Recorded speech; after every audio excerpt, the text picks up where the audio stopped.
एक डॉक्यूमेंट बना, उस पे हमने साइन किए, तमाम 12-14 डिपार्टमेंट्स के भी साइन थे, हमने एग्री किया।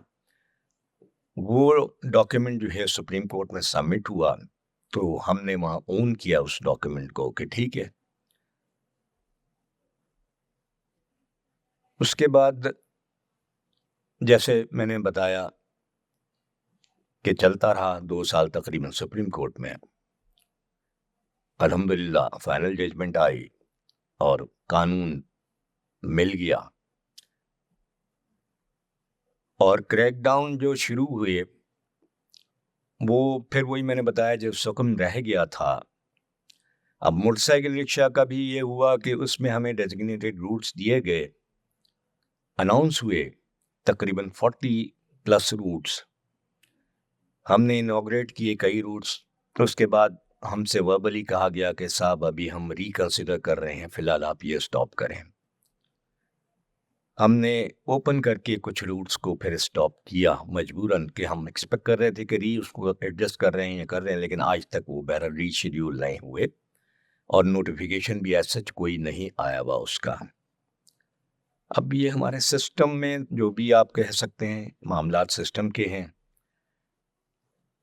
तो जो कमी बेशी ठीक है जी, अगर कोई जैसे पहले बच्चे भी अंडर एज चलाते थे, कुछ और भी प्रॉब्लम्स थी या स्पेसिफिकेशन की थी, वो सारी रेक्टिफाई हो गई थी। स्ट्रिक्ट ऑर्डर्स थे कि सिर्फ जो मैन्युफैक्चर्ड प्रॉपर मैन्युफैक्चर यानी कंपनीज की जो प्रोडक्ट्स हैं वही चलेंगी, तो बिल्कुल ठीक है चलेंगी, और वही चल भी रही हैं।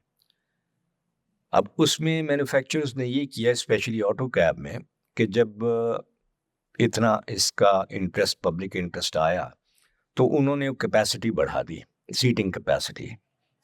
अब उसके ऊपर शोर मच गया कि साहब ये 9 सीटर और 12 सीटर रिक्शे आ गए, तो बड़ी ट्रांसपोर्ट, जाहिर सी बात है उनका भी स्टेक है इस फील्ड में।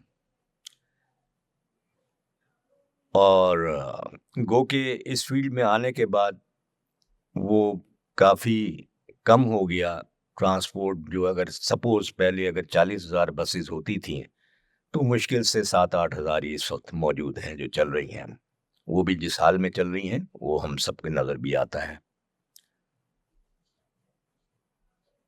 तो अब ये कि इसमें वो चीज़, चलो हमने कहा ठीक है जी, बिल्कुल बच्चे नहीं चलने चाहिए, और जो भी कानून है उसके तहत उसके पास फिटनेस, परमिट, लाइसेंस, एनआईसी वगैरह या जो भी डॉक्यूमेंट्स हैं, पूरे रजिस्ट्रेशन, सब चीज़ें उस पे कंप्लीट होनी चाहिए। हमने इंस्ट्रक्ट किया कि साहब ये डॉक्यूमेंट्स की कॉपीज़ आपके पास मौजूद भी होनी चाहिए। मसला ये है कि ऑटो कैब रिक्शा चूँकि ज़्यादा सीसी, क्योंकि 100 सीसी के ऊपर अलाउ हुआ था मोटरसाइकिल रिक्शा, और ये जो है ऑटो कैब रिक्शा, ये तकरीबन ये समझ लें आप कि 200 से 250 सीसी तक का होता है। तो जो चला रहे थे ऑपरेटर्स, जिसे हम कहते हैं, जो कि रूट ऑपरेट करते हैं, जो कि हमसे मुंसलिक हैं, जुड़े हुए हैं, एसोसिएशन है, जाहिर सी बात है मुख्तलिफ एरियाज में चलते हैं शहर भर में।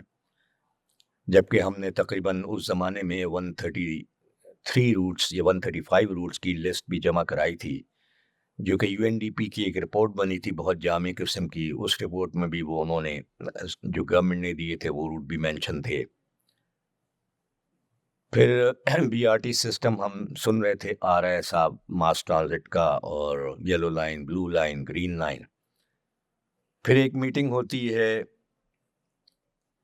इंजीनियरिंग काउंसिल की, वहाँ हमें मदऊ किया गया। उसमें जो स्टैटिस्टिक्स थी वो बताई गई कि साहब ये जो लाइंस हैं मुख्तलिफ जो प्रोजेक्ट में अभी